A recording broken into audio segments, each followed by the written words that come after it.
A royal bloodline is never as simple as the official portrait suggests.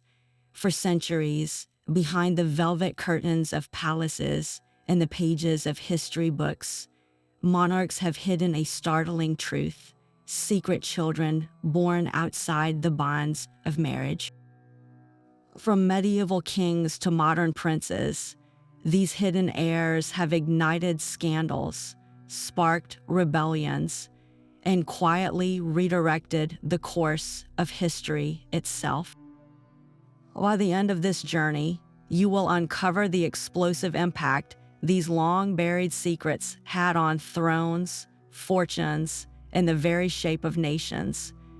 We will meet a king who conquered a nation to escape the label of bastard, explore the shadow dynasty of a Sun King, and investigate the modern DNA tests forcing palaces to acknowledge uncomfortable truth. How much of what we accept as history is actually a carefully managed story? His story begins not on a throne, but with a nickname that was both a slur and a fact. William I of England, the man who reshaped a nation, spent the first half of his life known to friend and foe alike as William the Bastard. He was the only son of Robert I, Duke of Normandy, but his mother was not a duchess. She was Herleva, a woman whose father was said to be a tanner, a worker in animal hides. In the rigid social and political structure of 11th century Normandy, this was not just a personal detail, it was a profound political liability. A child born outside of a recognized marriage, a bastard, had no automatic right to inherit.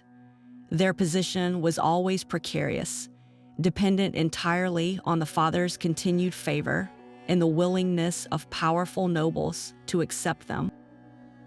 For young William, that fragility became terrifying reality when his father died on a pilgrimage to Jerusalem. William was just 7 or 8 years old. He was named the heir, but his illegitimacy gave every ambitious baron in Normandy a perfect excuse to challenge the boy duke's rule. What followed was a childhood of pure chaos and constant danger. Several of his guardians were murdered. His own tutor was killed while shielding the boy with his own body. The message from the Norman nobility was clear: a bastard, especially one with no strong maternal family to protect him, was seen as weak, illegitimate in every sense, unfit to rule. The mockery and the violence were two sides of the same coin, both designed to tear him down, but William did not break. Instead, he learned to rule through sheer, uncompromising force of will and military genius. He grew into a formidable warrior and a shrewd political operator. He crushed rebellions with brutal efficiency, not just defeating his enemies, but often blinding them or cutting off their hands as a grim warning to others.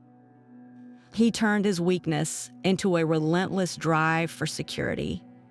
He understood that in a world that saw his birth as a flaw, his power could not be questioned, not even for a moment. Every castle he built, every battle he won, was a brick in the wall defending his own legitimacy. This relentless campaign for acceptance reached its ultimate expression in one audacious gamble: the invasion of England in 1066. When King Edward, the Confessor of England, died without a clear heir, William claimed Edward had promised him the throne. The English nobles disagreed, crowning Harold Godwinson instead. For William, this was the ultimate test. To cross the Channel and seize a kingdom was not just about ambition. It was about transforming his identity. By conquering England, by becoming a king anointed by the church, he could finally silence the whispers of bastardy that had followed him from childhood. His staggering victory at the Battle of Hastings did more than win him a crown. It rewrote his entire story. William the Bastard of Normandy became William the Conqueror, King of England. He commissioned the Domesday Book, a vast survey of his new kingdom, not just for tax, but as a monumental declaration: this is all mine, won by right of conquest. His life stands as a monumental exception to the rules of his time. In that era, noble bastards were often acknowledged, sometimes even cared for, but they were almost never meant to wield supreme power. They were tools for marriage alliances or loyal military commanders, but the crown itself was meant for legitimate lines. William shattered that expectation through pure, terrifying force. He proved that a secret child, an illegitimate son, could not only inherit a duchy, but could forge an entirely new kingdom, altering the language, laws, and landscape of a nation for centuries. His story is the ultimate revenge against the stigma of his birth, a permanent lesson that sometimes the greatest dynasties are founded not on pristine bloodlines, but on the will to silence every doubt with the sound of a charging cavalry. William's conquest was a spectacular exception, but for most medieval kings, their secret children served a far more calculated purpose. These royal bastards became powerful pieces on the political chessboard, acknowledged not as shameful secrets, but as strategic assets. In a world where power was family business, a king's illegitimate sons and daughters offered a unique advantage. They were bound by blood loyalty to the crown, yet unburdened by the rigid laws of legitimate succession. This meant a monarch could extend his influence, reward allies, and control territory by granting these children titles, lands, and military commands, all without threatening the inheritance of his official heir. They were extensions of the royal will, built in loyalists and a fractious nobility. Take John of Gaunt, one of the most powerful princes in 14th century England. His long relationship with Catherine Swynford produced 4 children, given the surname Beaufort. Though born out of wedlock, they were formally legitimized by both the king and the Pope after John finally married Catherine. Yet, the legal document included a crucial caveat: the phrase, "except dignitate regali," accepting the royal dignity. They were noble, but explicitly barred from the throne. This clever move gave the crown immensely capable servants. The Beauforts became earls, bishops, and military leaders, pillars of the Lancastrian monarchy.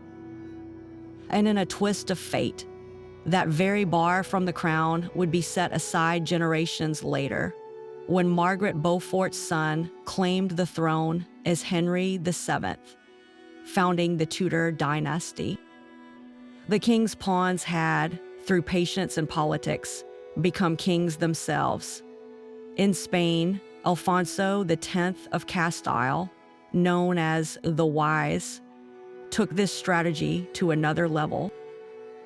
He fathered at least 8 illegitimate children with various mistresses. He didn't hide them, he deployed them. He married his illegitimate daughters to neighboring kings and powerful nobles, weaving a web of alliances that stretched across the Iberian Peninsula. His illegitimate sons were given lordships and military commands, becoming the enforcers of their father's complex legal and political ambitions. They were a private army of loyalty, allowing Alfonso to project power without relying on the sometimes unreliable legitimate nobility. But this system carried a dangerous double edge. While a bastard son could be a duke who crushed your enemies, he could also, with enough ambition and military support, become a rival who challenged your true heir. Their very usefulness made them potential threats. A legitimized bastard with a powerful army and a claim, however tenuous, of royal blood could ignite civil war upon the king's death, as happened in countless succession conflicts. So the medieval monarch played a delicate game. He raised these children within the court, fed them prestige, and tied their fortunes tightly to his own, all while carefully constructing legal and social barriers between them and the ultimate prize. They were given power, but always with strings attached, wealth, but not the unquestioned right to rule. They lived in the gilded cage of their father's favor, forever balancing between being the crown's greatest weapon and its most volatile liability. This intricate dance of acknowledgement and limitation defined their lives, making them central, yet perpetually secondary, figures in the drama of dynasty. But no monarch in history weaponized his secret children more openly or ambitiously than Louis XIV of France, the Sun King, whose very identity was built on the absolute, godlike authority of the crown, turned his illegitimate offspring into a personal project of royal power. His long and passionate affair with his mistress, Madame de Montespan, was the most prolific, producing at least 7 children who survived infancy. Unlike kings who hid such relations, Louis did the opposite. He brought these children, known as the children of France, into the glittering heart of his court at Versailles. He gave them lavish apartments, the finest tutors, and most importantly, he gave them a new legal status. In a series of royal decrees, he formally legitimized them, creating for them the unprecedented title of Legitimized de France, the legitimized ones of France. This was not a quiet act of paternal care. It was a political earthquake. Louis elevated his favorite sons, Louis Auguste and Louis Alexander, to the highest ranks of the nobility. Louis Auguste became the Duc du Maine, and Louis Alexander the Comte de Toulouse. They were granted immense wealth, sovereign duchies, and seats on the king's council. The Duc du Maine, though physically frail, was showered with titles and commands. The Comte de Toulouse proved a capable naval administrator, but Louis's vision went beyond creating powerful dukes. In his later years, driven by fear for the future of his dynasty under his young great-grandson, the future Louis XV, the Sun King attempted a breathtaking constitutional change. Through an edict known as the Duc et Père, he inserted his legitimized sons into the official line of succession, placing them behind the legitimate princes of the blood, but ahead of the rest of the nobility. In the king's mind, they were a new branch of the royal family, a backup line of pure Bourbon blood, utterly loyal to the crown he embodied. The effect on the ancient French aristocracy was one of pure, seething outrage. The old noble families who traced their lineages back centuries saw these legitimized sons as glorified bastards leap-frogging over them. The legitimate princes of the blood royal, especially the Orleans branch, were incensed. Their own place in the succession and their prestige was directly threatened by these upstarts. The court at Versailles, already a snake pit of jealousy, became a theater of cold wars and whispered insults. The resentment was not just about snobbery. It was about the fundamental rules of the game. The king was rewriting centuries of tradition to favor his own blood, making a mockery of the very concept of legitimacy he was supposed to uphold. He had taken the strategic use of bastard children to its absolute limit, treating the state as an extension of his own personal family. This grand experiment sowed the seeds for decades of court strife. After Louis XIV's death, the regent for the child king Louis XV, the Duc d'Orléans, immediately moved to crush the power of the legitimized princes. He stripped the Duc du Maine of his military commands and his place on the council, effectively ending the political dream of a parallel royal line. The bitterness lingered for generations, a fracture within the elite that weakened the monarchy's unity. Louis had tried to build a fortress of his own blood around the throne, but in doing so, he exposed a deep flaw. By elevating his secret children so high, he reminded everyone that the divine right of kings could be manipulated by very human passions, creating rivals within the palace walls that proved just as dangerous as any foreign enemy. While Louis XIV tried to build a fortress with his bastards, another king across the channel found his secret children tearing the kingdom apart. The restoration of the English monarchy in 1660 brought back a ruler who seemed determined to live life to the fullest after years of exile, Charles II. His reign earned him the lasting nickname, the Merry Monarch, and his court became a spectacle of prolific amours. He had a string of famous and influential mistresses, each a power in her own right. There was the fiery and politically shrewd Barbara Villiers, Duchess of Cleveland, the elegant and French-educated Louise de Carlisle, Duchess of Portsmouth, and the beloved actress Nell Gwynn, who famously charmed the public as much as the king. From these relationships, Charles acknowledged at least 12 illegitimate children. He was a generous father to them, showering them with titles, lands, and prestige. He created dukedoms for his sons, making them the Dukes of Monmouth, Richmond, Southampton, St. Albans, and Northumberland. His daughters were married into the highest aristocratic families. He built them a glittering court within a court, a merry band of royal bastards who lived in luxury and influence. But this created a dangerous vacuum at the very center of power. Despite being married to Catherine of Braganza, Charles had no legitimate heir with her. The throne was set to pass to his brother, James, Duke of York, who had openly converted to Catholicism. This prospect filled Protestant England with dread.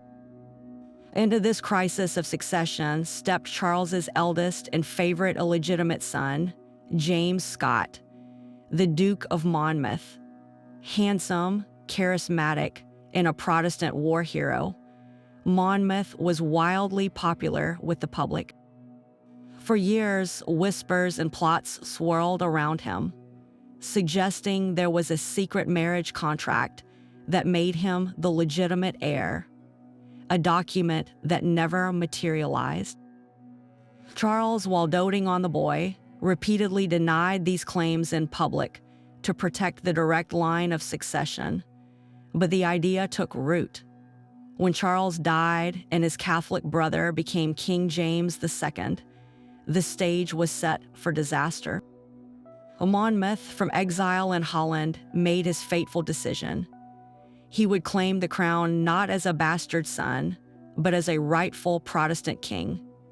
He landed in England with a small force, rallying commoners and Protestants to his cause in what became the Monmouth Rebellion.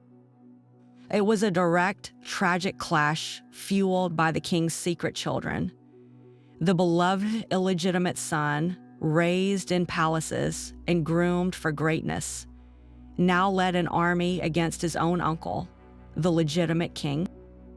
The rebellion was crushed at the Battle of Sedgemoor. Monmouth was captured.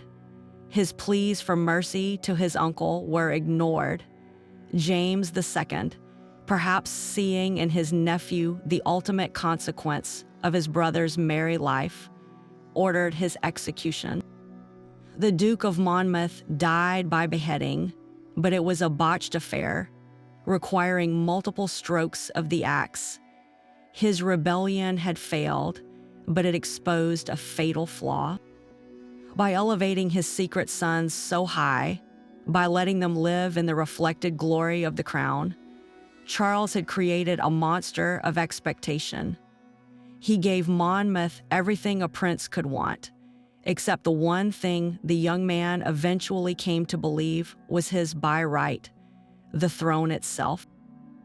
The merry band of bastards, meant to be ornaments to the king's pleasure, became the catalyst for a war that would soon force their uncle from that very throne in the Glorious Revolution. The secret children were no longer just political pawns or loyal dukes. They had become claimants, and the kingdom bled for it. The tragedy of Monmouth revealed a brutal truth, that secret children closest to the throne could become its greatest threat. But what happens when a king's distrust turns inward, casting doubt on the legitimacy of his own official heir? This chilling family drama unfolded not in the familiar palaces of London or Versailles, but with the arrival of a new, deeply reluctant dynasty from Germany. When Queen Anne died without an heir in 1714, the British crown passed to her closest Protestant relative, George Louis, the Elector of Hanover. He became King George I of Great Britain, a middle-aged German prince who spoke little English and viewed his new kingdom as a burdensome political duty. His personal life, however, was a corrosive mess that would poison the royal family for generations. Years before his accession, his marriage to the beautiful and spirited Sophia Dorothea of Celle had collapsed in spectacular scandal.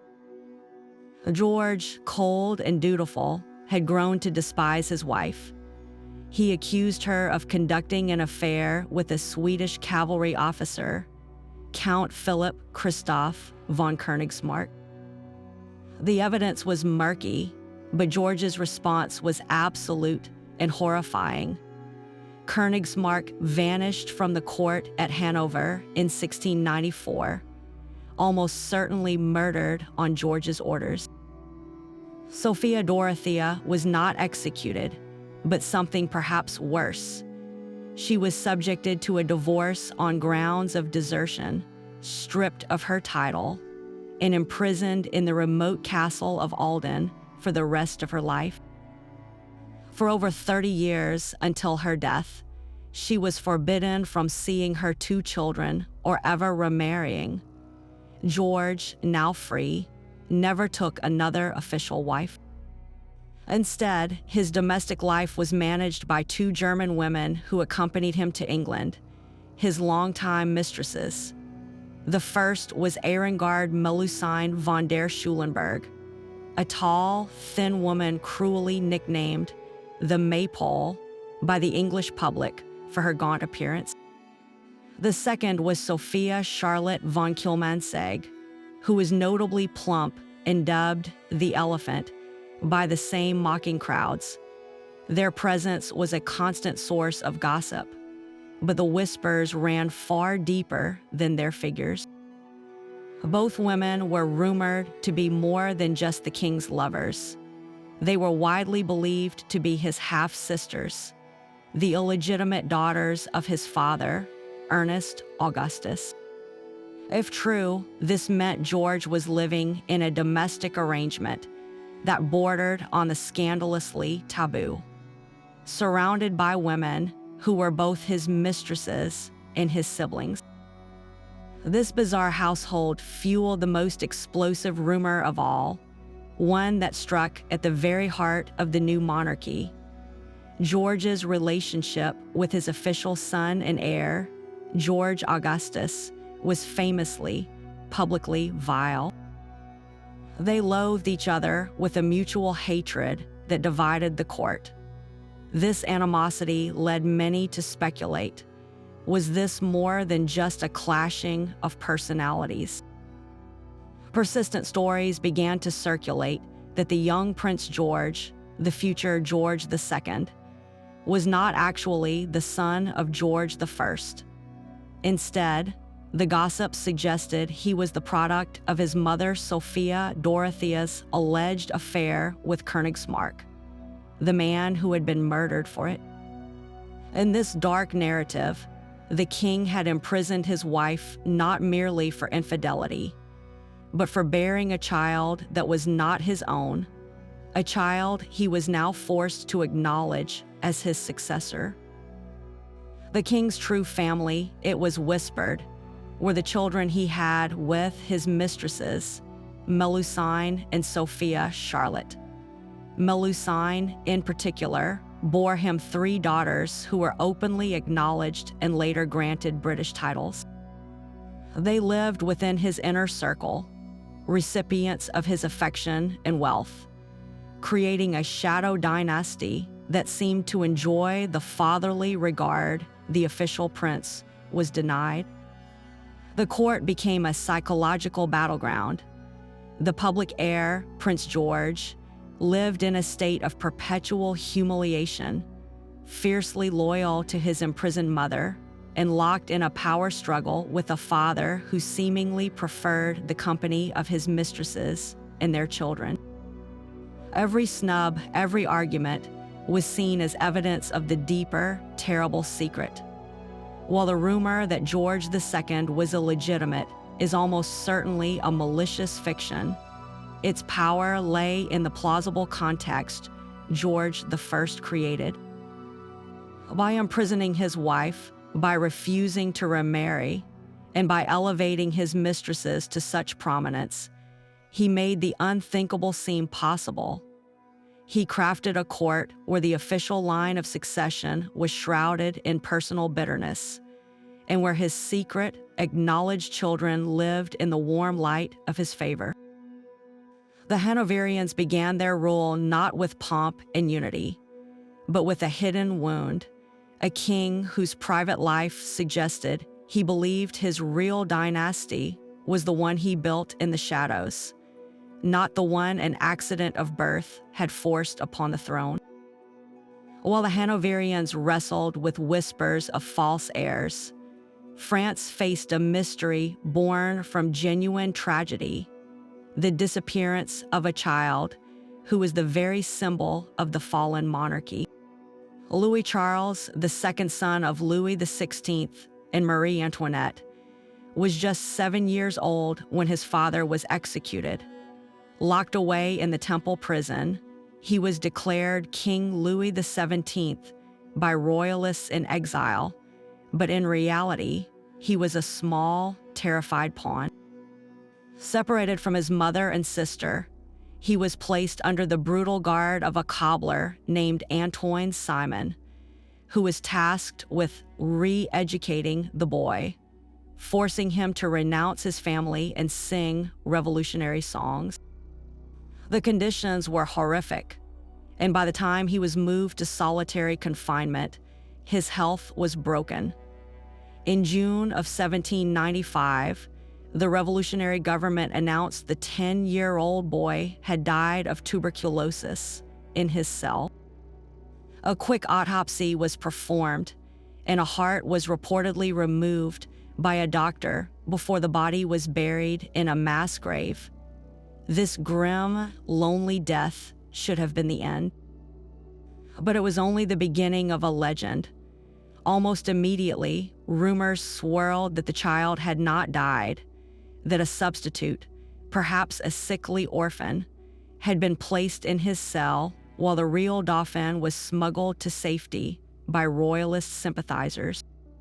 The idea was intoxicating, a secret heir surviving the revolution's wrath, a hidden king waiting to reclaim his throne, Over the next several decades, more than 100 men across Europe and America stepped forward, each claiming to be the lost Louis XVII.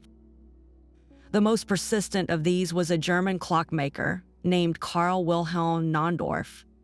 He arrived in Paris in the 1830s, bearing what seemed like uncanny knowledge of the royal family's private life and childhood at Versailles.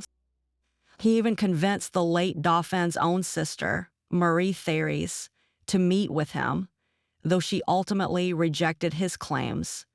Naundorf attracted a band of devoted followers, issued documents under the royal name, and his descendants continued the fight for recognition into the 20th century. Other claimants included a Native American missionary, a humble cabinet maker, and various adventurers, each with a story of secret rescue and hidden identity. The persistence of these imposters spoke to a deep cultural wound. The revolution had been so violent, so absolute in its destruction of the old order, that for many, the idea of the innocent child king surviving felt like a necessary correction, a poetic injustice undone. It was a fairy tale of restoration in an age of unsettling change. Modern science, however, has written a definitive, if grim, final chapter to the mystery. In 2000, a genetic analysis was performed on the preserved heart, long attributed to the boy who died in the Temple prison. Scientists compared its DNA to hair samples from Marie Antoinette, from the Dauphin's sister Marie Therese, and from 2 living maternal relatives. The match was conclusive. The heart was indeed that of Louis Charles, son of Louis XVI. The lost Dauphin did not escape.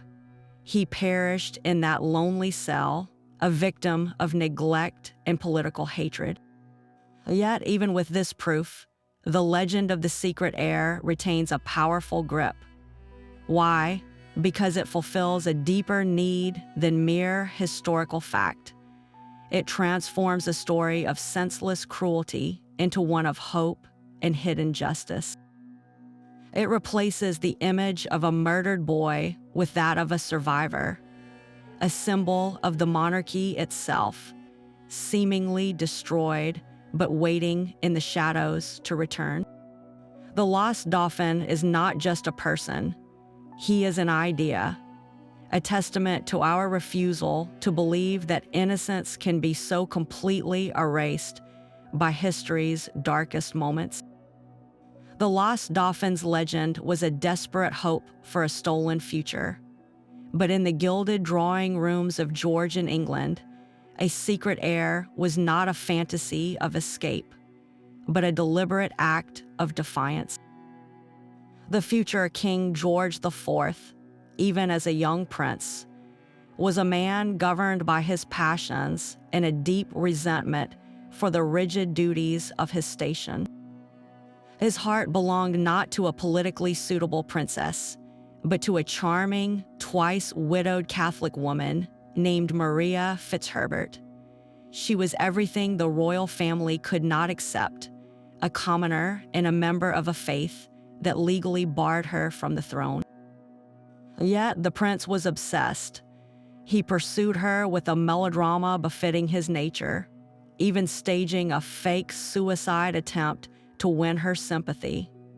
In late 1785, he finally persuaded her. In a private ceremony at her London home, they were married by an Anglican priest. For Maria, a devout woman, this was a sacred, binding union. For the prince, it was a reckless gamble of the heart. The marriage violated 2 fundamental laws: the Royal Marriages Act of 1772, which required the monarch's consent for any royal union, and the Act of Settlement, which prohibited the heir from marrying a Catholic. In the eyes of the state and the church, the marriage was not just secret, it was legally void. It produced no publicly acknowledged children, and the prince, drowning in debt, would later be pressured into a formal, hateful marriage with his cousin Caroline of Brunswick to secure parliamentary funds. That official marriage was a spectacularly public disaster, a mutual loathing that scandalized the nation and produced only one legitimate heir, the beloved Princess Charlotte. But what if the secret marriage with Maria was not childless? This is where history dissolves into tantalizing rumor. For over 2 centuries, stories have persisted that George and Maria did have one or more children together. Given the absolute necessity of secrecy, the theory goes, any offspring would have been discreetly delivered and then whisked away to be raised in anonymity, likely on the continent, under a different name. Several obscure figures in later 19th century European society were occasionally pointed to as potential candidates, individuals with a curious resemblance to the portly prince, or with unexplained allowances from mysterious sources. One persistent tale suggests a daughter was raised in Italy, another a son who entered the church. Historians, sifting through fragmentary letters and financial records, note the prince's enduring, generous financial support of Maria throughout his life, even after he abandoned her for other mistresses. While this could simply reflect a guilty conscience over their illegal vows, it also fuels speculation that such support might have extended to unseen dependents. The implications of a secret Fitzherbert child are staggering to consider. Princess Charlotte, George's only legitimate child with Caroline, died tragically in childbirth in 1817. Her death precipitated a succession crisis, forcing George's aging brothers to scramble for lawful wives, ultimately leading to the birth of the future Queen Victoria. Had a healthy, secret son of George and Maria existed and been revealed, he would have been, in the eyes of his parents and perhaps natural law, the prince's firstborn. But in the eyes of British law, he was a non-entity, illegitimate, and barred by his mother's religion. Yet, imagine the political earthquake if such a secret had erupted into the open during the succession chaos after Charlotte's death. Supporters of the old romantic union might have rallied around a hidden heir, a living symbol of the king's true heart, challenging the legitimacy of the hurried Hanoverian uncles. It would have been a constitutional and personal nightmare, pitting the king's private truth against the public laws of the realm. The prince, who became King George IV in 1820, carried this duality to his grave. He kept Maria's portrait hidden in his pocket, and on his deathbed, he was said to murmur her name. Their story is a poignant testament to the conflict between the heart's desires and the crown's cold demands. Whether children resulted from their union remains one of monarchy's most elegant mysteries. It asks us a compelling question. In a life so lavishly documented and publicly dissected, what profound truths might still be concealed, not in a prison cell, but within the quiet choices of a forbidden love? Queen Victoria's reign defined an entire age of public morality and strict family values. Yet her own private life was shadowed by a scandalous rumor that persists to this day. After the death of her beloved husband, Prince Albert, the Queen plunged into a deep, decades-long mourning. Her solace came from an unlikely source, a blunt, plain-spoken Scottish gillie named John Brown. Hired originally at the Balmoral estate, Brown became her constant companion and confidant. He addressed her with a familiar woman rather than Your Majesty. He scolded her for her own good, and he alone seemed able to lift her from paralyzing grief. Their bond was so intense, so exclusive, that it set the entire court and the nation whispering. The gossip swirled around two explosive possibilities. First, that the queen had secretly married her servant in a private ceremony, and second, that this union had produced a hidden child. The rumors of a child were given a specific name, a boy supposedly named John Brown, who was quietly sent to be raised abroad. Supporters of the theory point to the queen's own journals, which were heavily edited by her daughter, Princess Beatrice, seeing this as a deliberate cover-up. They note Victoria's own will, which left generous bequests to Brown's family and requested she be buried with tokens of his affection alongside mementos of Albert. To believers, this is not just the gratitude of a mistress for a servant, but the actions of a wife and mother protecting a secret family. Skeptics, however, dismantle this idea piece by piece. They argue that Victoria's every move was scrutinized by a small army of attendants and ladies in waiting, making a pregnancy and birth virtually impossible to conceal. The Victorian court was a goldfish bowl, not a place for such a monumental secret. Historians suggest the relationship, while undoubtedly deep and emotionally intimate, was one of profound dependency, not romance. John Brown was the one person who treated her not as a symbol, but as a human being, and she cherished him for it. The rumors, they say, were born from a society that could not comprehend a powerful woman forming such an equal, platonic bond with a man from a lower class. Whether the rumors were true or not, their impact was very real. They earned the queen the cruel nickname Mrs. Brown in private circles and in satirical pamphlets. They directly challenged the very image of the imperial widow, the grieving matriarch she presented to the world. The scandal revealed a stark hypocrisy. The society that demanded rigid public morality from its monarch was also the first to suspect and sensationalize her private transgressions. It proved that no monarch, not even the pillar of Victorian virtue, was immune to the whirlwind of speculation that follows a secret too intimate for the public to understand. The truth of her relationship with John Brown is buried with them, but its legacy is clear.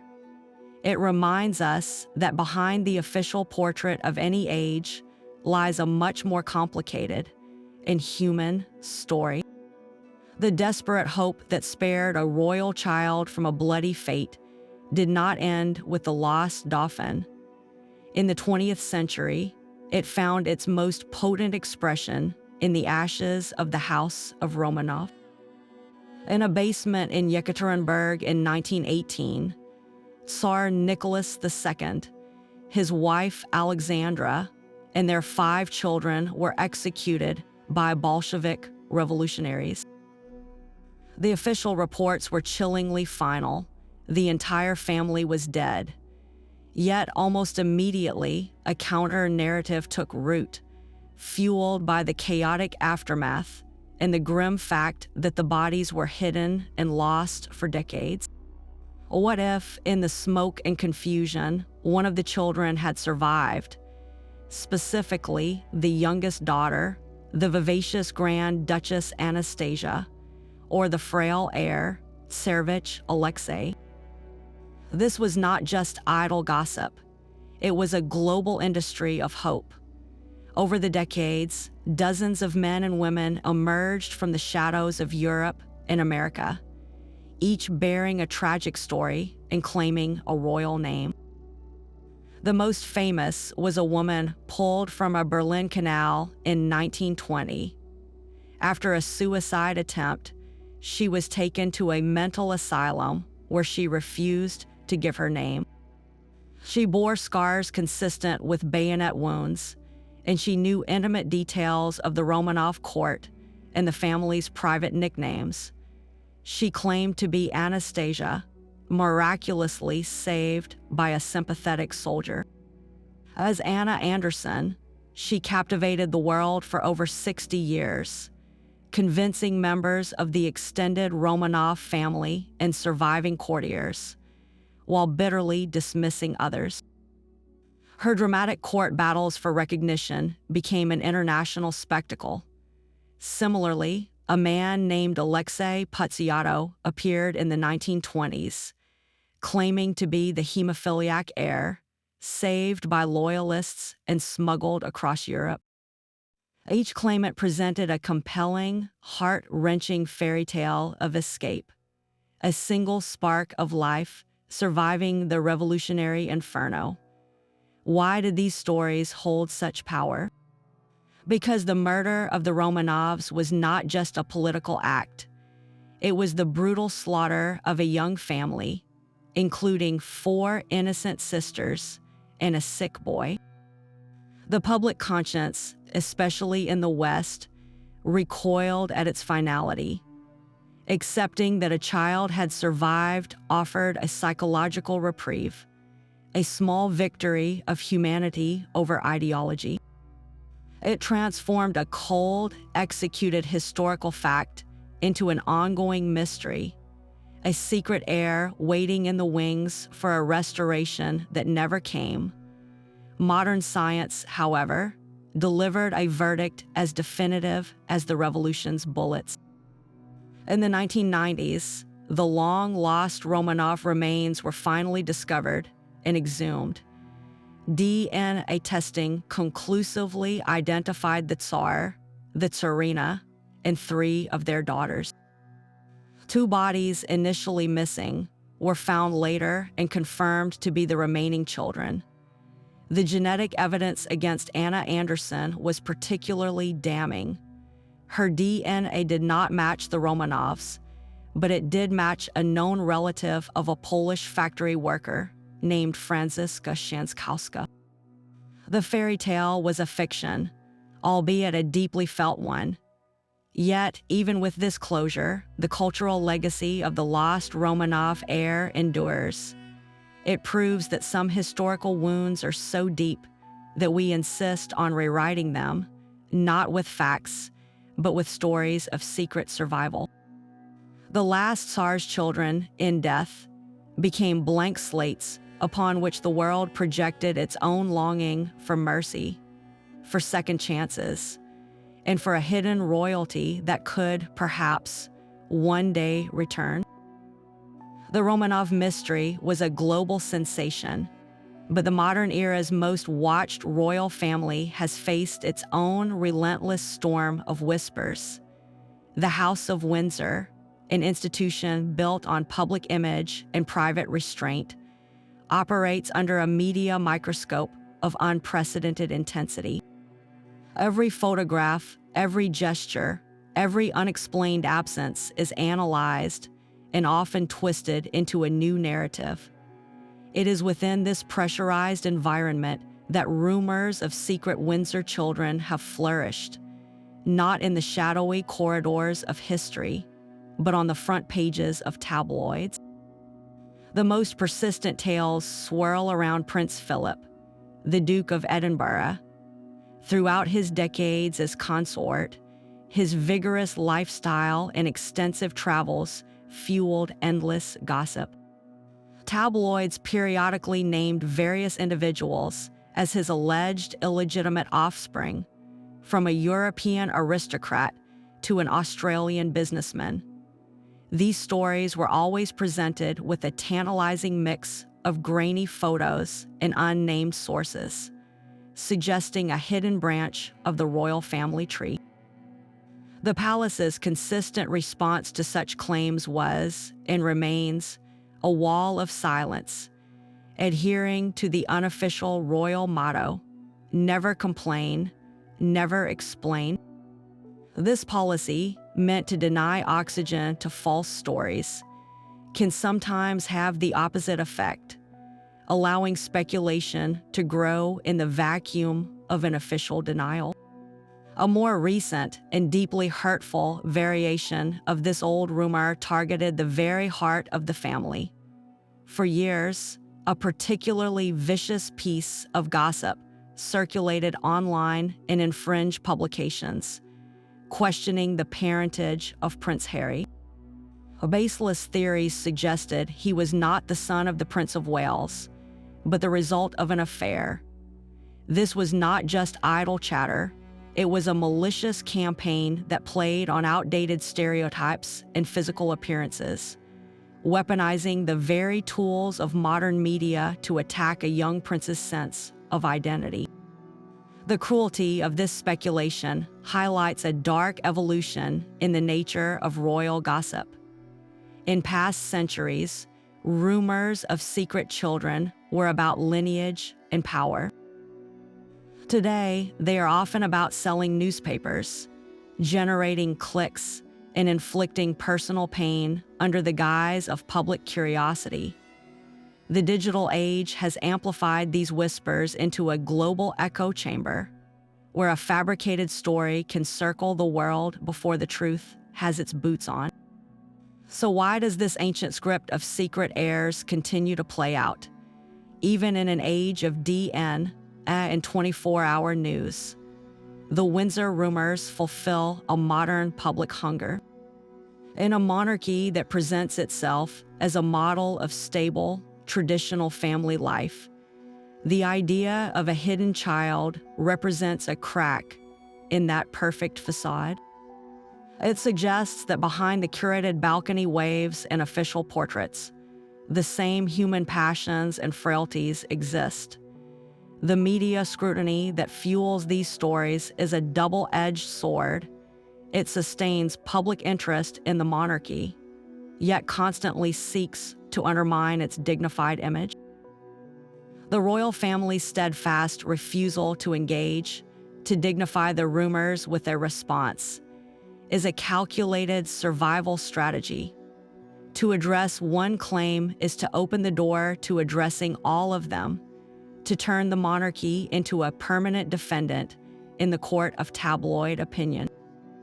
Their silence is a fortress, but one that every new generation of gossip tries to besiege anew. But sometimes the secret is not a rumor, but a quiet, undeniable truth waiting for its moment. In the serene and deeply Catholic court of King Baudouin of Belgium, discretion was a way of life. Baudouin, a monarch revered for his piety and moral conviction, reigned for 42 years alongside his beloved wife, Queen Fabiola. Theirs was a union presented as a profound partnership, yet it carried a personal sorrow. The couple had no children. For a nation, this was a simple fact of royal life. For Baudouin, it was a private cross to bear, his deep faith intertwining with a very human legacy of silence. When he died in 1993, the throne passed peacefully to his younger brother, who became King Albert II. The story of a childless king seemed complete, a footnote in history. Yet, a secret had been living just out of frame for decades. Her name was Dauphin Baal. She was a successful and well-known artist in Belgian society, the publicly acknowledged daughter of a wealthy aristocrat, Baron Jacques Baal, and his wife. But from a young age, Delphine sensed a disconnect. The story never felt right. Whispers followed her, hints of a different, far more powerful lineage. Her mother, the Baroness Sybil de Sellies-Longchamps, had indeed had a long and passionate affair years before, not with the Baron, but with the then Prince Albert, years before he became king. For decades, this was Brussels' worst kept secret among the elite. A knowing glance, a hushed conversation. The royal palace maintained a wall of absolute silence. Dauphin, however, needed her truth recognized. She was not a tabloid claimant. She was a woman seeking her identity. After years of private requests for acknowledgement were met with stony denial, she took the unthinkable step for a European monarchy in the 21st century. She sued the king. Her legal battle was not for money, but for the truth, to be legally recognized as the daughter of Albert II.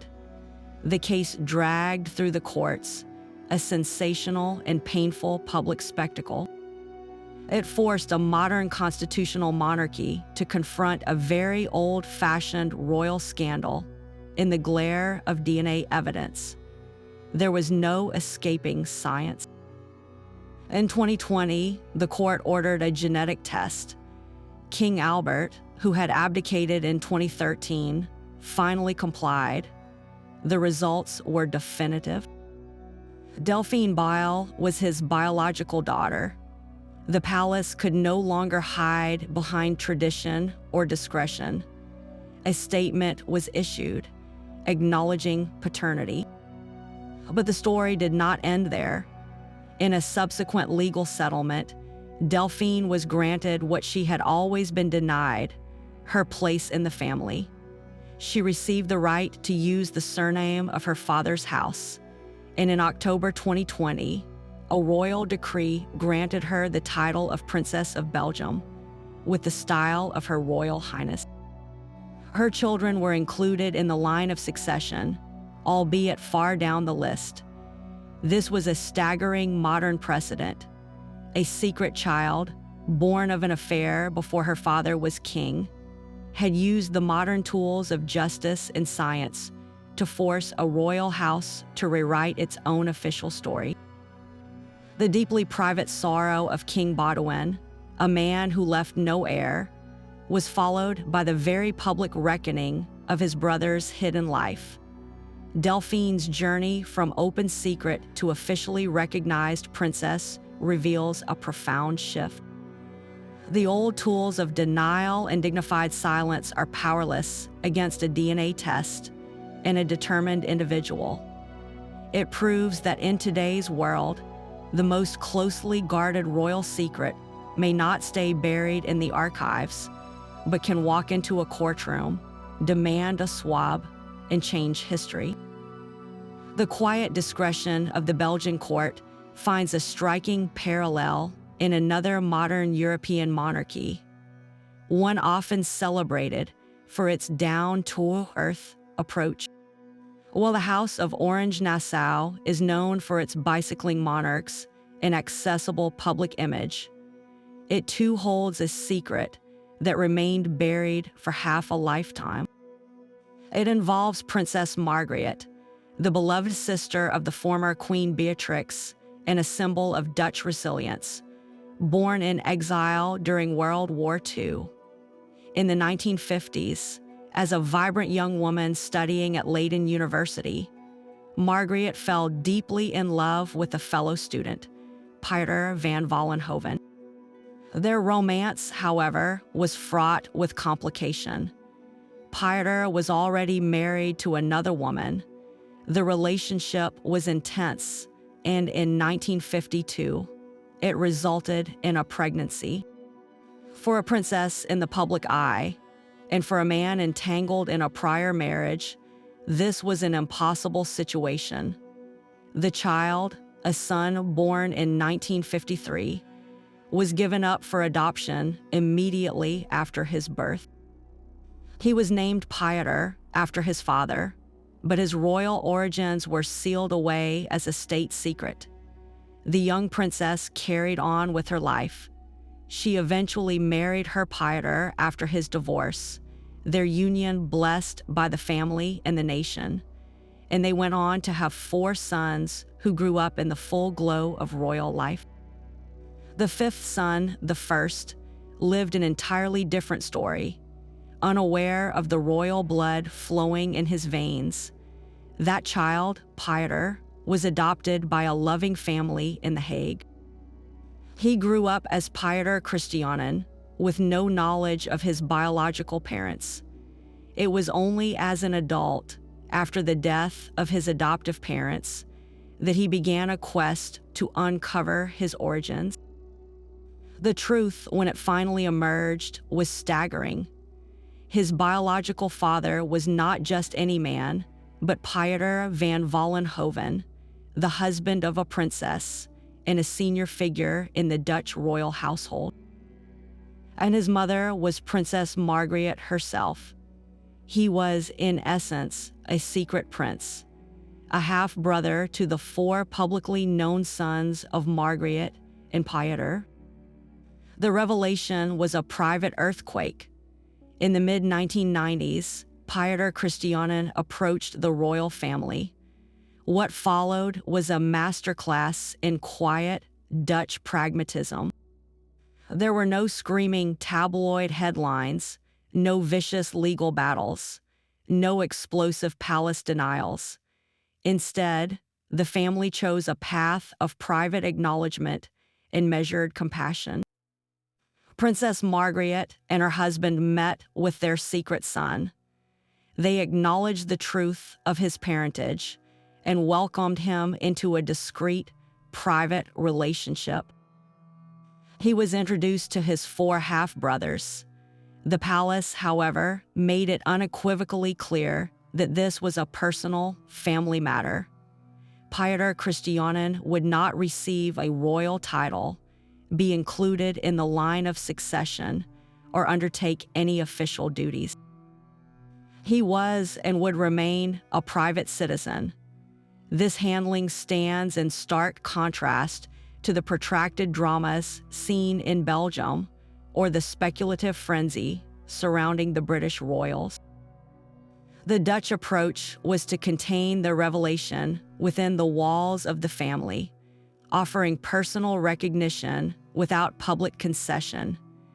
It was a compromise that balanced humanity with protocol. The secret was acknowledged to heal a personal wound, not to rewrite the official dynasty. For Pieter Christianen, this resolution provided the closure and identity he sought, a chance to know his biological parents and siblings, even if that relationship would always exist in the private shadows. For the monarchy, it neutralized a potential scandal by refusing to treat it as one, by addressing it with a dignified silence that spoke of resolution, not shame. The story of Princess Margriet's first son reveals a fascinating modern royal calculus. It shows that even in the most progressive monarchies, the ancient script of secret children still plays out, but the response can be radically different. Here, discretion did not mean denial. It meant a private room, not a public stage. It asks us whether this is the most humane way to settle these age-old royal debts, by drawing a curtain of family privacy around a long-buried truth, allowing a hidden heir to find peace without ever needing to wear a crown. The quiet resolution of a Dutch prince's secret stands in sharp contrast to a royal mystery still unfolding in exile, one that bridges the Cold War and our present moment. This story belongs not to a European dynasty, but to the last imperial house of Iran, the Pahlavis. Its central figure is Reza Pahlavi, the last crown prince of Iran. He was a teenager when the Islamic Revolution of 1979 toppled his father, Shah Mohammad Reza Pahlavi, sending the family into a life of permanent exile. Reza Pahlavi has since become the dignified, soft-spoken face of the opposition to the Islamic Republic, a unifying figure for many in the vast Iranian diaspora. His public life is an open book, centered on his marriage to Princess Yasmine, an Iranian-Egyptian philanthropist, and their 3 daughters, Noor, Iman, and Farah. This is the official family, the public legacy of a crown prince without a crown. But for decades, a second narrative has run in parallel, whispered in Persian communities from Los Angeles to London. It tells of another daughter, born from a relationship the young crown prince had in the 1970s, before the revolution changed everything. Her name is Noor Pahlavi, an American woman who shares not only the prince's surname, but the first name of his eldest public daughter. She asserts that she is his biological child, the product of a romance between the then teenage Riza and her mother, a Hungarian-American woman. Her claim is not just a private family matter. It is a seismic event in the highly charged politics of Iranian exile. For monarchists who dream of a restored Pahlavi throne, the line of succession is sacred. Reza Pahlavi's 3 publicly acknowledged daughters are his heirs. The emergence of an older, American-born half-sister complicates that picture, introducing a potential rival branch and challenging the carefully managed narrative of the prince's life. The legal dimensions have been just as fraught. This Noor Pahlavi has pursued recognition through American courts, seeking not only a declaration of paternity, but a share of what she claims is the family's frozen assets. These battles have played out in court documents and media interviews, a very modern, litigious approach to an ancient royal problem. Throughout it all, Reza Pahlavi and his family have maintained a consistent, firm position, silence. They have never publicly acknowledged the claims, nor have they engaged with them in the media. This wall of silence is a strategic choice. To address the claim is to legitimize it, to drag a deeply personal, decades-old story into the already turbulent waters of exile politics. For the crown prince, whose entire mission is to present a united, democratic alternative for Iran's future, a public paternity scandal could be dangerously distracting, a relic of the imperial past clashing with the political needs of the present. The princess in the shadows, meanwhile, lives with a different reality. She carries a famous name and a story of a childhood spent knowing a truth that the world refused to see. Her quest for acknowledgement is as much about personal identity as it is about legacy or assets. She represents the ultimate exile, not just from a country, but from her own father's official story. This modern tale of a hidden heir encapsulates the strange afterlife of a fallen monarchy. It shows how the personal secrets of royalty do not fade with the throne itself. They simply move to new battlegrounds, from palace corridors to California courtrooms. The silence from the prince's camp is a powerful statement, but in the age of DNA, it is a statement that feels increasingly fragile. A last bastion of royal discretion, holding against the tide of a truth that one woman is determined to prove. Monaco's royal family offers a glittering facade of Mediterranean glamour and fairy tale romance, but its modern history has been punctuated by persistent whispers.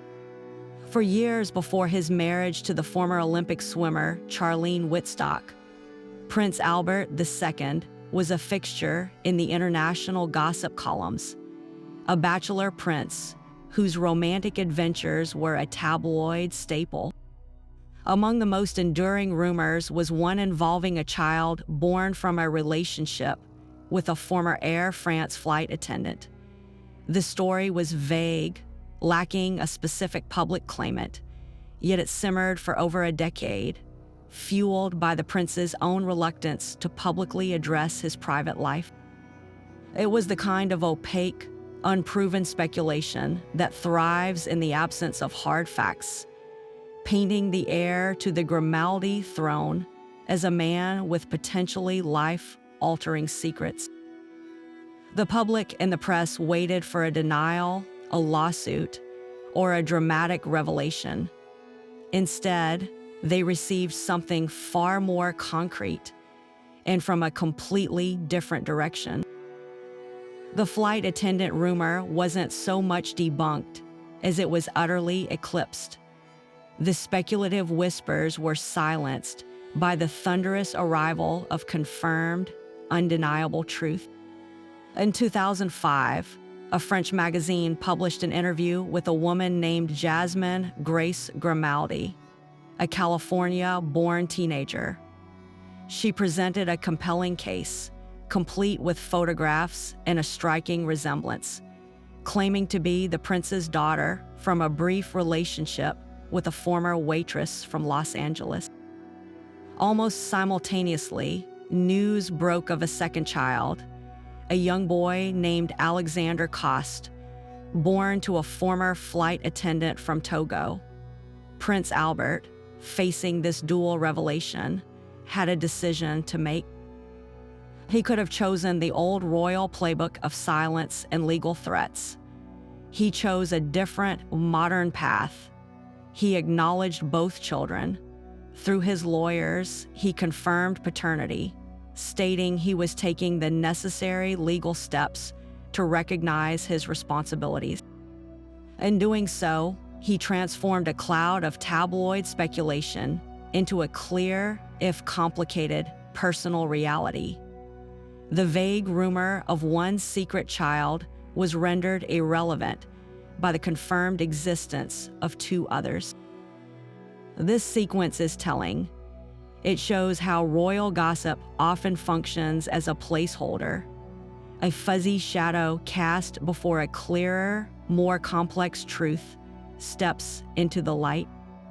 The public's hunger for a secret heir found its satisfaction not in the rumor they had chased, but in the factual children they had not anticipated.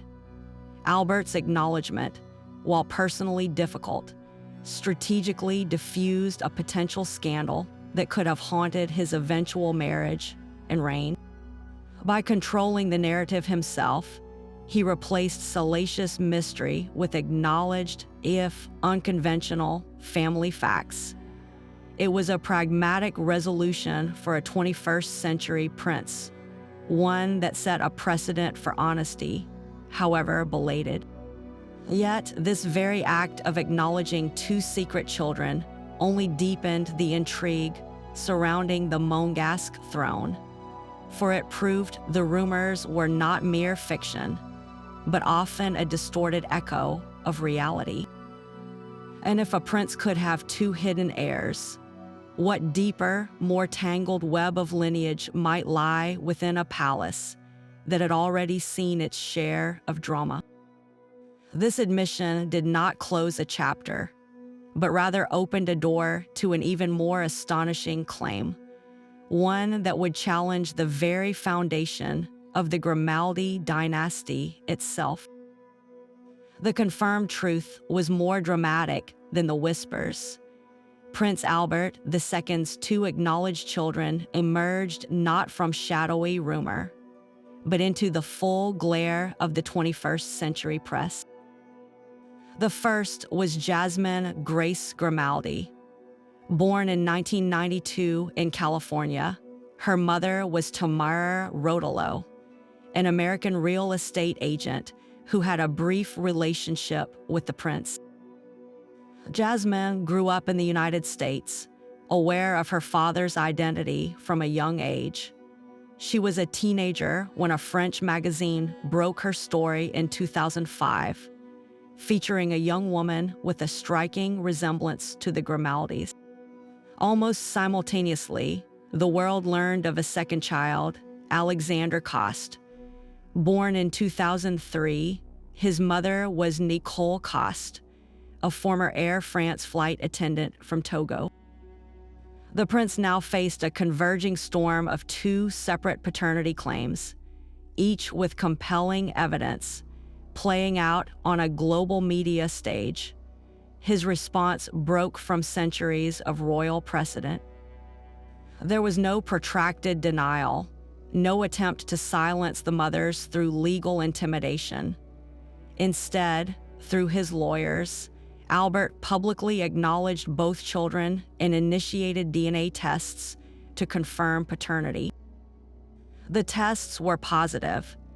He then moved to legally recognize them, ensuring they carried his name and that he fulfilled his financial responsibilities. This was a stunningly modern approach, trading the old strategy of dignified silence for one of transparent, if uncomfortable, honesty. The management of the scandal was a careful balancing act. While Albert acknowledged paternity, the rules of the 700-year-old House of Grimaldi remained firm.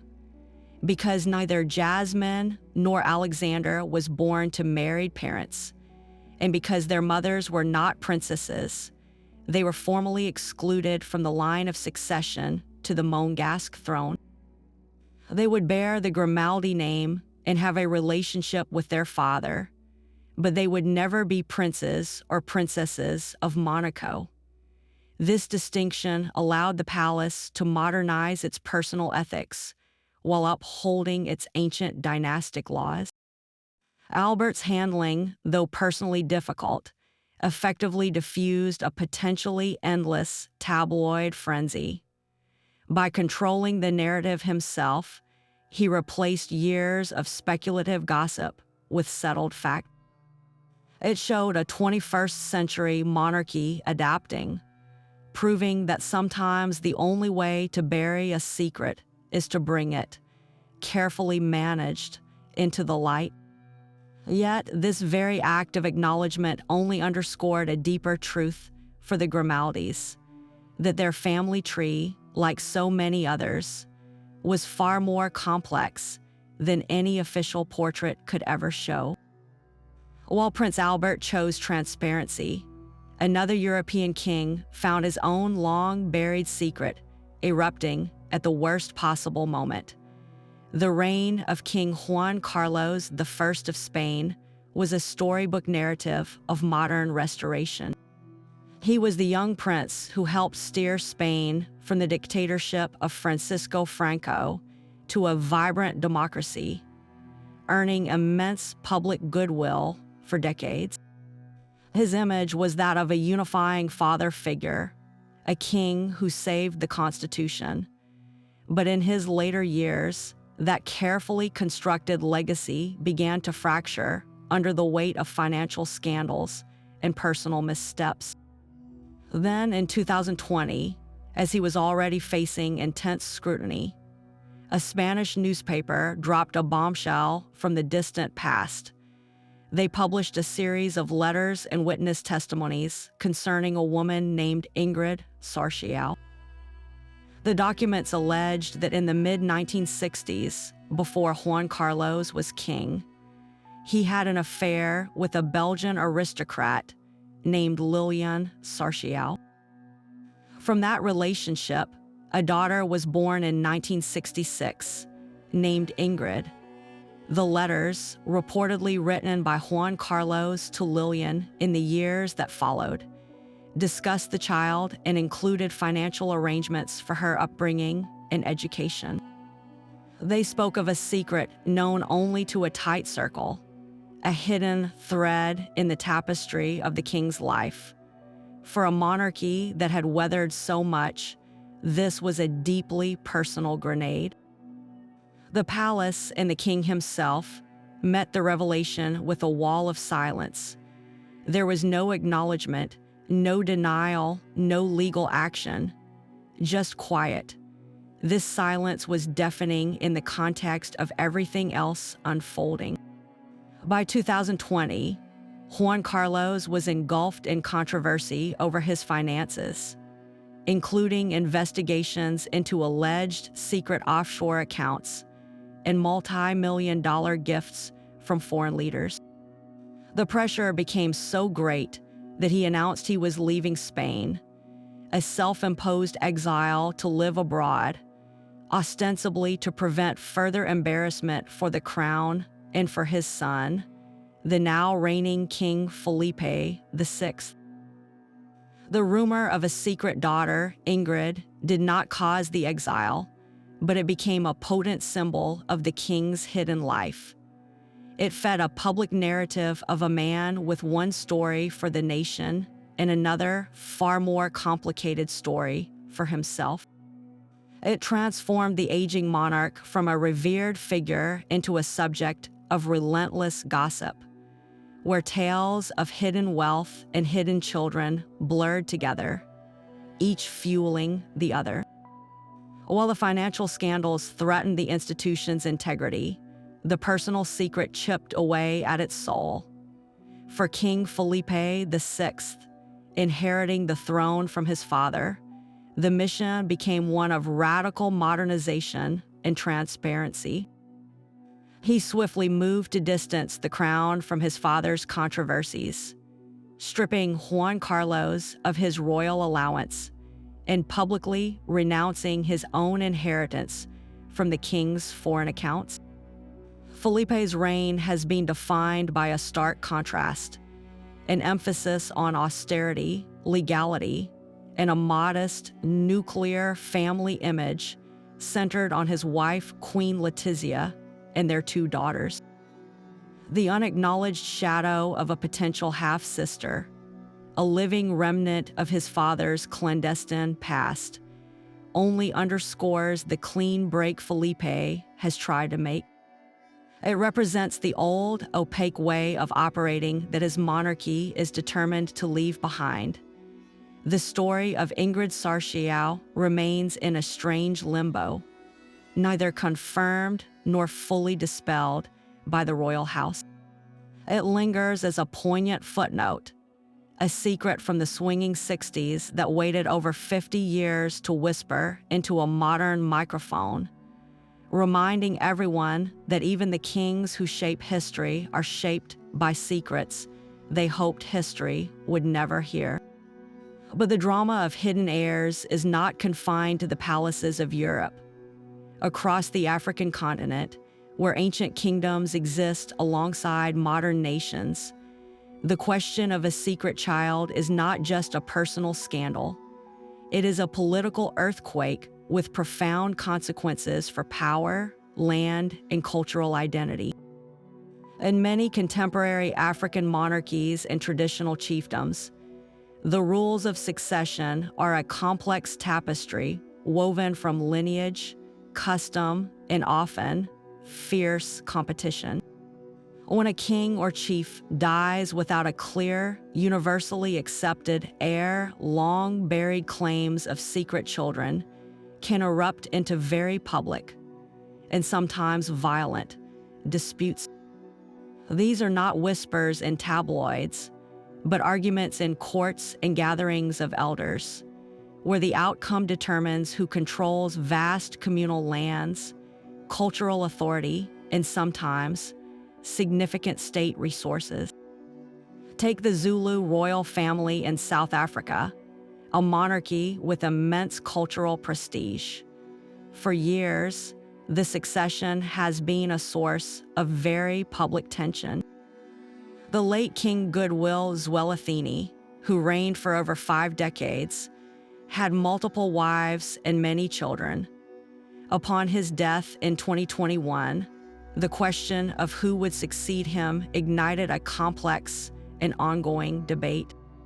While one son, Msuzulu Zulu, was eventually named heir, the process was immediately challenged by other factions within the royal house.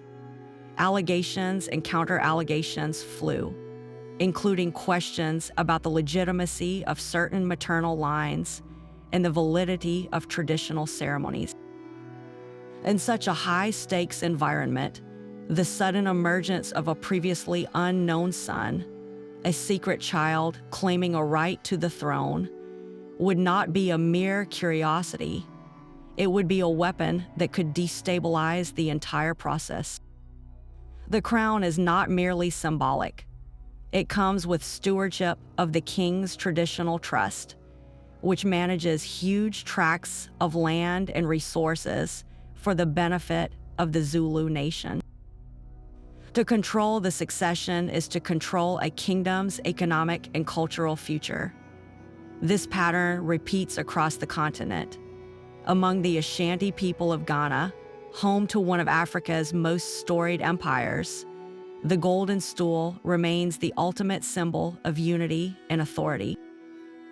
Succession to the title of Asantehene, the king, follows matrilineal lines, tracing descent through the Queen Mother. This very system, designed for clarity, can become the stage for conflict when different royal families put forward their candidates. Historical claims of disputed paternity or questions about a candidate's true maternal lineage are not just family gossip. They are legal and cultural arguments used to disqualify rivals. A claim that an opposing heir is, in fact, a secret child from a different line, or that his mother's lineage is not pure, is a direct attack on his fundamental right to rule. These battles are fought in the media, in the courts of traditional elders, and in the court of public opinion, because the victor gains not just a title, but influence over development, mining rights, and the cultural soul of a people. Why do these secrets carry such explosive weight here? Because in these contexts, monarchy is rarely just ceremonial. It is a living institution deeply woven into the fabric of land ownership, dispute resolution, and cultural preservation. A secret heir is not a plot for a romance novel. It is a key that can unlock or lock away access to power and livelihood for entire communities. The dispute is never just about blood. It is about the future direction of a people, making the revelation of a hidden child a potential catalyst for unity or for chaos that echoes far beyond the palace walls. Within the towering vermilion walls of China's Forbidden City, a different kind of royal secret was cultivated, one born not from a single hidden affair, but from an entire system designed to produce heirs. The Chinese imperial harem was a universe of its own, a meticulously ranked hierarchy of empresses, consorts, and countless concubines. Every interaction with the emperor, every potential conception, was recorded by teams of eunuchs in ledgers of staggering detail. This was meant to eliminate all doubt, to create an unambiguous line from the Son of Heaven to his successor. Yet, in that very atmosphere of obsessive control, intrigue found fertile ground. With so many women whose futures and the futures of their families depended on bearing a royal son, the temptation to manipulate the record was overwhelming. The most coveted prize was to produce the heir, and if one could not, perhaps a child could be acquired or a birth could be falsified. Legends of swapped babies and substituted infants permeate the folklore of the dynasties. One of the most enduring tales surrounds the great Qianlong emperor of the Qing dynasty. Despite his official biography being scrupulously documented, popular stories persisted for centuries that he was not actually of Manchu royal blood. Instead, the rumor claimed he was a Han Chinese child secretly swapped into the palace as an infant, a narrative that subtly challenged the legitimacy of Manchu rule itself. While historians dismiss this as myth, its longevity reveals a deep public skepticism, a belief that even the most rigid systems could be fooled, that the truth behind palace walls might be a carefully staged performance. The power dynamics here were inverted. In Europe, a secret child was often a king's personal indiscretion.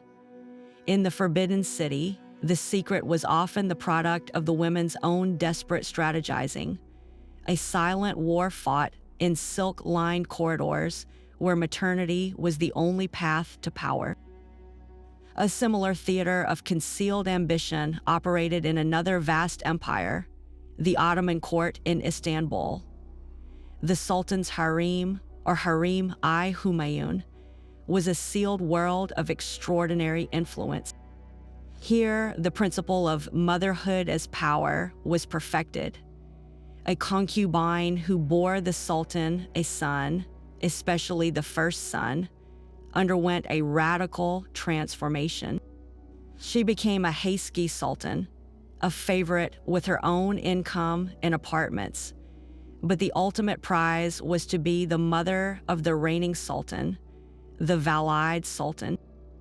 Upon her son's accession, she would move from the shadows into a position of immense formal authority, often presiding over the imperial council from behind a lattice screen, managing diplomacy and controlling vast patronage networks.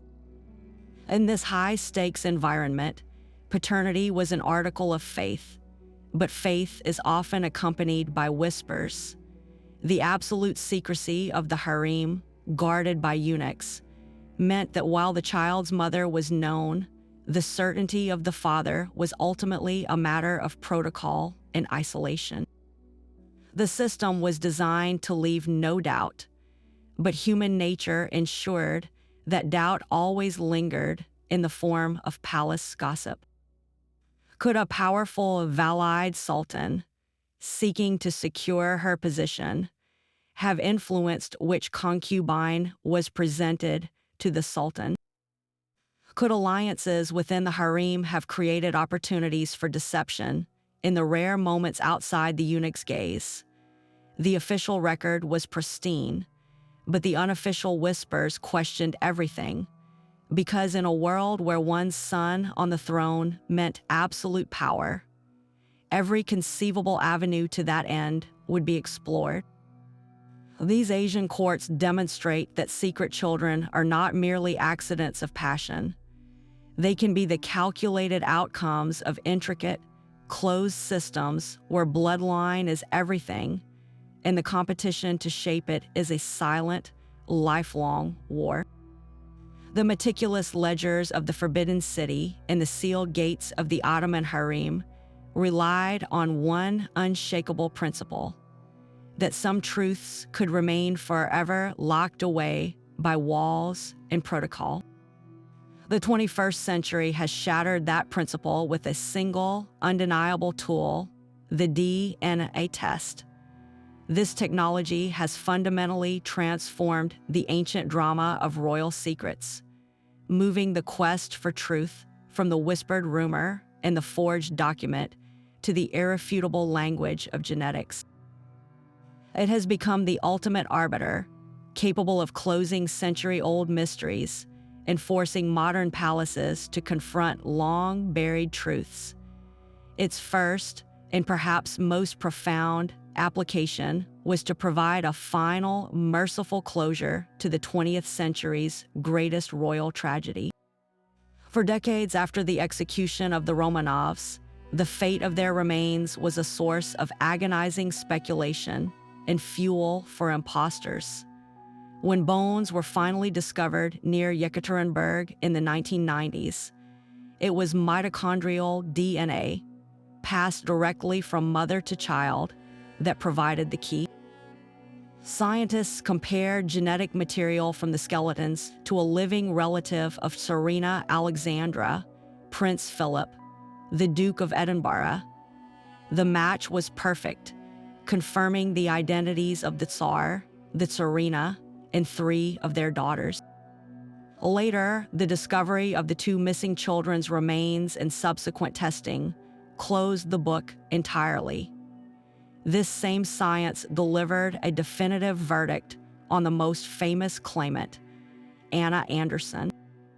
DNA from a tissue sample she left behind was compared not only to the Romanov remains, but to a known relative of the Polish woman, Franziska Szankowska. The genetic evidence was conclusive. Anna Anderson was not Anastasia. The fairy tale, sustained for over half a century by hope and compelling performance, was irrevocably dismantled by a biological fact. Yet, if DNA can bury a legend, it can also resurrect a hidden truth and force a throne to acknowledge it. The legal battle of Dauphin bile in Belgium presented a direct challenge to royal discretion. When King Albert II continued to deny her claims, the modern court had a tool its historical counterparts lacked: a court-ordered paternity test. Its results, backed by the full force of law, could not be ignored by a constitutional monarchy. The positive match compelled a public acknowledgement and a rewriting of the official record, demonstrating that in an age of science, a royal secret is only a secret until someone with a claim demands a swab. This power creates a profound ethical dilemma for living royals. Should they be compelled to submit to DNA, a testing to settle every historical rumor that surfaces in a tabloid? The invasion of privacy is immense, and the potential for harassment is endless. A monarchy functions on a blend of tradition and public respect, and being forced to constantly prove biological relationships could reduce it to a reality television spectacle. Yet, when a claim is serious, backed by credible evidence, and pursued through proper legal channels, as in the Belgian case, the moral imperative for truth can outweigh a right to privacy, especially for a figurehead whose legitimacy is partly symbolic. The future promises even more upheaval. As commercial genetic testing and public genealogy databases grow, the walls around royal bloodlines grow more porous. A descendant of a secret affair, unaware of their own lineage, could take a consumer DNA test for fun and find themselves matched with a distant cousin who is a known royal. The secret would not be unearthed by a journalist or a lawsuit, but by an automated email from a genetics company. This democratization of discovery means that the next great royal revelation may not come from a palace archive, but from a server in California.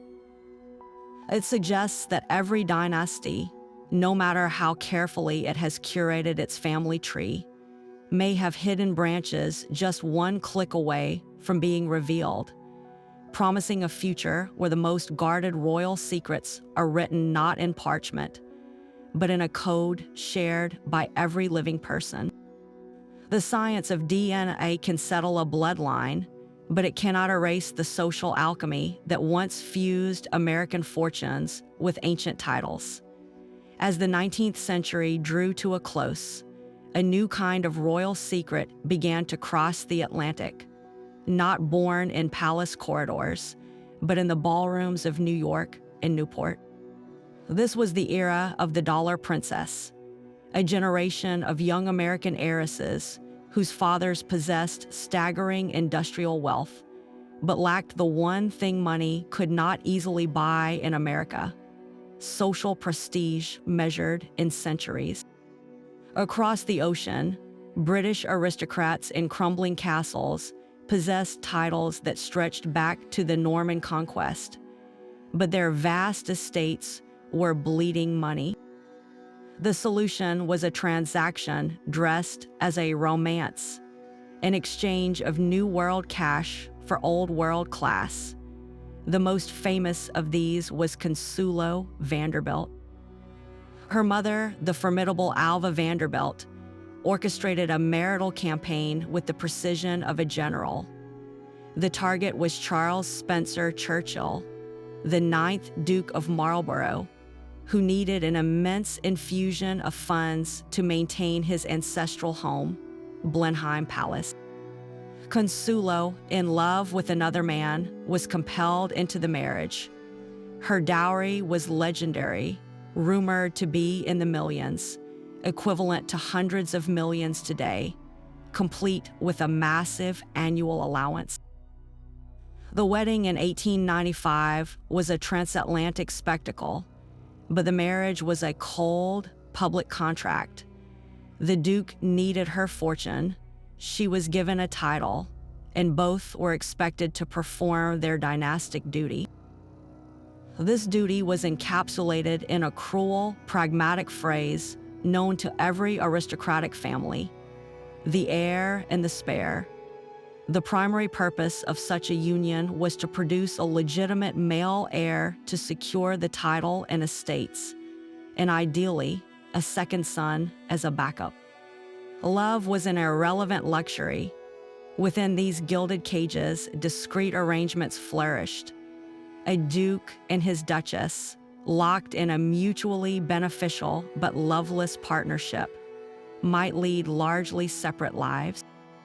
It was an open secret that aristocratic men often maintained mistresses, while their wives, once they had fulfilled their duty by bearing the required sons, might seek companionship elsewhere. These were not scandals played out in the press. They were quiet, understood accommodations within a rigid social system. Now, consider the potent combination of immense wealth and separate lives. An American heiress, isolated in a drafty English castle, possessed her own independent fortune, often protected by shrewd prenuptial agreements crafted by her father's lawyers. This financial autonomy was key. It meant that if she chose to have a discreet relationship, she had the means to support it and potentially to quietly support its consequences. The vast Vanderbilt or Carnegie fortune could easily obscure the costs of a secluded education abroad, a generous allowance for a trusted guardian, or a distant property where a child could be raised away from prying eyes. The pressure to produce the heir and the spare was immense, but once that public duty was done, a parallel private family could exist in the shadows, funded not by the strained estate of the titled husband, but by the bottomless well of American industrial money. The potential for secret children in this world was not a matter of passionate indiscretion, but of calculated possibility. The heiress's fortune provided the veil, and the social expectations of the aristocracy provided the motive. A life divided into public obligation and private fulfillment. These hidden lives, bankrolled by railroad and steel fortunes, became some of the most closely guarded secrets of the Edwardian age. Secrets that could reshape destinies just as surely as any royal affair, because they were built on the most powerful foundation of all unimaginable wealth. Jenny Jerome's life was a whirlwind of ambition, beauty, and whispered secrets. As one of the most celebrated dollar princesses, she did not merely marry into the British aristocracy. She conquered it with a force of personality that left society breathless. The daughter of a flamboyant American financier, she was raised in Paris and possessed a continental sophistication that set her apart. At a regatta on the Isle of Wight in 1873, the 20-year-old Jenny captivated Lord Randolph Churchill, the younger son of the Duke of Marlborough. Their courtship was a lightning strike, and their marriage, just days after it was announced, was a union of American vitality and British political destiny. But it was never a peaceful union. Lord Randolph was a brilliant, erratic, and ultimately tragic figure in politics. His career cut short by what was likely a degenerative illness. Jenny, vibrant and intellectually restless, found herself in a lonely marriage to a man whose health and temper were increasingly unstable. She became the ultimate political wife, using her charm and connections to advance his career, but her heart and her life reached far beyond the drawing room. She was a woman of immense appetites for life, for art, and for love. Her list of alleged admirers read like a peerage of the era, a roll call of power and prestige. Most notably, she was linked for years to Albert Edward, the Prince of Wales, the future King Edward VII. The portly, pleasure-loving heir to the throne was a known connoisseur of beautiful, married women, and Jenny, with her dark eyes and fearless wit, was a favorite companion in his Marlborough House set. The rumors were so persistent that even her son Winston would later write of the prince's kind and intimate friendship with his mother, a delicate phrase that spoke volumes. Then there was Count Charles Kinsky, an Austrian diplomat and a dashing cavalry officer. His romance with Jenny was perhaps the great love of her life, a passionate and enduring affair that survived his postings abroad and the constraints of her marriage. He showered her with letters and gifts, including a beautiful gold mesh purse she treasured. These relationships were the worst-kept secrets in London, the subject of delighted gossip in club rooms and over teacups. But gossip, once unleashed, has a way of spiraling into darker corners. Jenny gave birth to two sons, Winston in 1874 and John, known as Jack, in 1880. Lord Randolph's illness, which may have been a form of syphilis, along with the couple's lengthy periods of estrangement, fueled a particularly cruel strand of rumor. Whispers began to suggest that her younger son, Jack, born in February 1880, might not have been Lord Randolph's child. The timelines were scrutinized. The dates of Lord Randolph's symptoms and their separations were picked over. Some pointed to the Prince of Wales, others, more plausibly given the enduring nature of their bond, to Count Kinsky. The speculation was never proven, and Jack was raised unquestionably as a Churchill.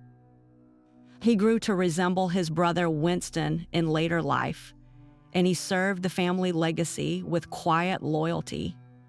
Yet the rumor persists in biographies and historical footnotes, a shadow forever attached to his birth. Why does this single, unproven rumor hold such power? Because Jenny Jerome embodied the central contradiction of the Gilded Age heiress. She was a woman traded for social position, expected to be a decorative asset and a mother to heirs, yet she possessed an independent spirit and a passionate heart that the system could not contain. Her alleged affairs were not just personal indiscretions. They were acts of autonomy in a gilded cage. And so, the gossip about her children became the ultimate societal punishment, an attempt to undermine the very dynastic legitimacy she was brought over to secure. It was a way to remind her that no matter how brilliant, how connected, or how loved she was, her private life would always be public currency, a story to be told and retold, with or without the facts. The whispers that once echoed only in palace corridors found a powerful new amplifier with the invention of the printing press. In the 1700s, gossip about a king's secret child might circulate among the aristocracy in handwritten letters or over claret. Its spread limited by social class and geography.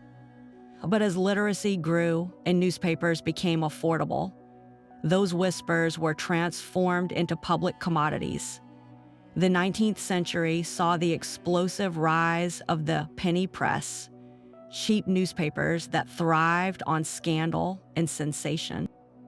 No royal figure embodied this new media-feeding frenzy more than King George IV. His entire life, from his secret marriage to Maria Fitzherbert to his disastrous public battle with his wife Queen Caroline, was dissected in ink and sold on street corners.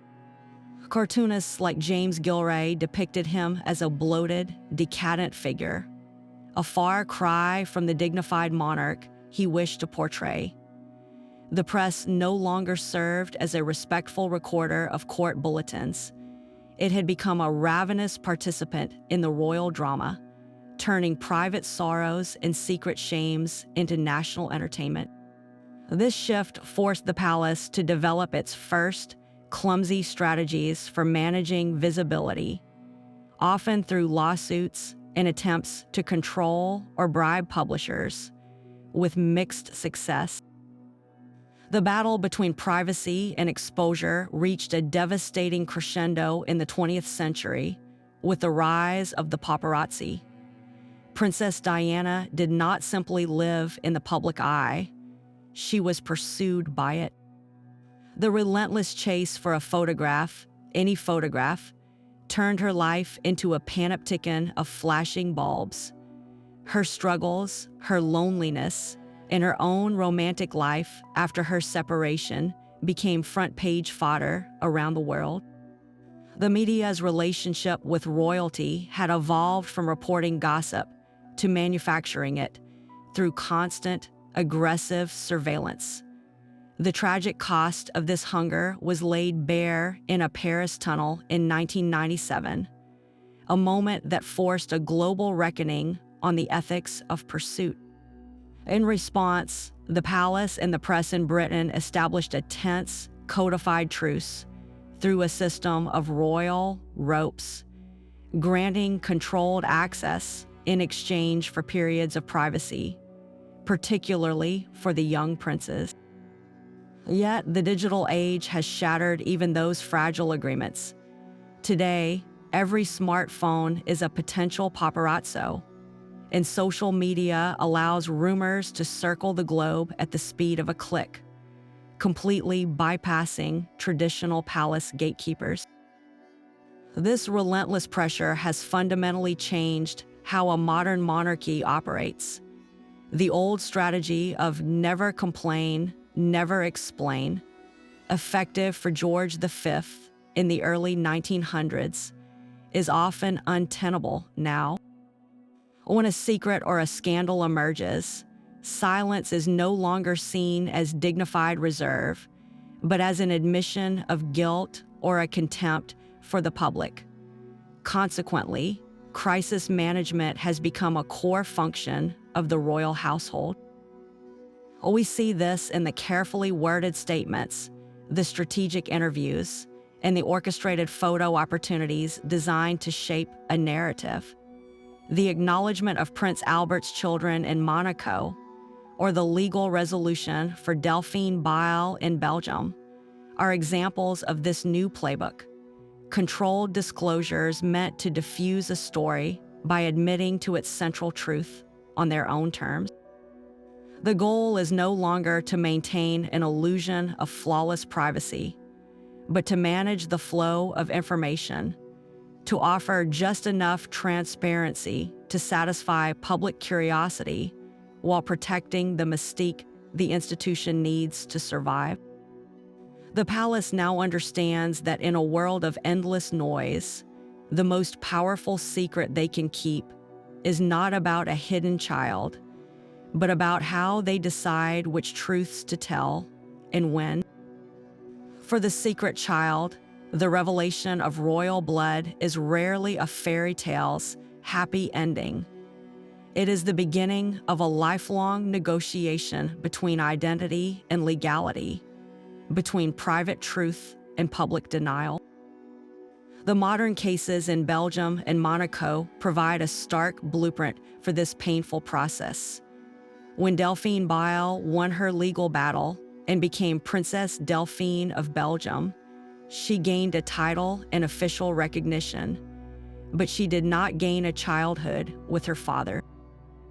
Her victory was a profound correction of the historical record, yet it could not retroactively fill the void of decades spent as an open secret. Similarly, Jasmine Grimaldi and Alexander Coste carry their father's name and his financial support, but the House of Grimaldi's succession laws firmly place them outside the dynastic circle. They are acknowledged yet institutionally sidelined, living in a permanent state of almost royalty. Their inheritance is often a complex mix of monetary settlement and emotional ambiguity, a far cry from the unassailable legitimacy of their half-siblings born within the palace walls. This modern legal limbo echoes the historical reality for noble bastards across centuries. In medieval and Renaissance Europe, a king's illegitimate son might be lavishly provided for, granted lands, a title like Duke of Monmouth or Earl of Richmond, and a place at court. He lived in luxury, but he lived on the periphery. He was a member of the family, yet not truly of it. His social status was a paradox, elevated above the common nobility by his royal blood, yet forever marked by the stain of his birth. He could be a trusted military commander or a valued diplomat, roles that used his loyalty and royal connection, but he was barred from the ultimate prize. The law and the church constructed an invisible wall between him and the throne. His inheritance was material, not sovereign. He received wealth and responsibility, but never the unquestioned right that came with legitimate birth. His entire existence was a testament to his father's power and his mother's exclusion, a living monument to a king's personal desires over dynastic planning. The psychological weight of this divided life is immense. For the secret child, knowledge of their parentage shapes their world. They may grow up with whispers, with unexplained allowances, or with a haunting resemblance to a famous face in the newspapers. There is the constant tension between a private truth and a public fiction, a need for acknowledgement battling the fear of scandal. Who are they if the world denies their very origin? This quest for identity can become an all-consuming drive, as seen in the decades-long battles fought by claimants and confirmed children alike. Even after recognition, the relationship with the royal parent is often fraught, built on legal obligation rather than nurtured familial bonds. They are a fact to be managed, a chapter from a past life suddenly demanding a place in the present. The revelation also sends seismic shocks through the legitimate family. For the acknowledged heirs, a secret sibling is not a joyful reunion, it is a threat. It represents a dilution of inheritance, both material and emotional. It forces them to share a father's legacy and his limited personal attention with an outsider from a story they never knew. It can fracture the family narrative, turning a cherished parent into a figure of deception. The unity of the royal house, a key pillar of its public image, is instantly compromised. Sibling rivalries that are ordinary in any family become magnified into constitutional crises when titles, wealth, and the historical record are at stake. The legitimate child must now defend their position, not from a foreign enemy, but from a brother or sister who shares their blood yet exists in a legal shadow. This dynamic sows distrust and resentment that can last for generations, a hidden crack in the foundation of the dynasty. Ultimately, the legacy of these secrets is measured in human terms far more than legal ones. It is found in the loneliness of the child who grew up wondering why they did not belong, and in the defensive anger of the sibling who feels their birthright is under siege. Every royal scandal splashed across the headlines is, at its core, a family story of recognition and rejection, of truth and legacy. The battles for titles and DNA tests are just the modern proxies for an ancient question. What do we owe to the children of our secrets? And what price does the whole family pay when those secrets finally come to light? From William the Conqueror's brutal rise to the quiet Dutch adoption and the courtroom dramas of Brussels, the stories of royal secret children form a hidden history of their own. We have seen bastards who forged kingdoms, legitimized sons who threatened thrones, and lost heirs who became legends. We have watched as modern DNA tests forced palaces to rewrite their family trees, and how gilded age fortunes provided the perfect veil for private lives. This incredible range, from medieval battlefields to 21st century genetics, reveals a single, timeless truth. The most carefully managed dynasties are never immune to the unpredictable consequences of the human heart. So why does this particular secret hold such endless fascination, century after century? Because it is the ultimate cocktail of intrigue, blending raw power, clandestine romance, vast inheritance, and a haunting question of what might have been. It is the personal flaw in the divine right of kings, the crack in the marble facade of monarchy. It reminds us that behind every crown, there is a person, and people make choices that official portraits are never meant to show. These hidden lives force us to question the very history we think we know, to wonder how many destinies were altered by a love affair kept out of the ledger books. And now we turn the final question over to you. After this journey through centuries of secrets, which of these hidden histories shocked or fascinated you the most? Was it the sheer will of William the Bastard, the tragic ambition of the Duke of Monmouth, or the quiet determination of a princess like Dauphin of Belgium? Share your thoughts in the comments below. And if you enjoyed this deep dive into the shadows of royalty, be sure to subscribe for more explorations of the scandals that shaped our world. Remember, history is often written by the winners, but family secrets, whispered from generation to generation, have a persistent way of rewriting it.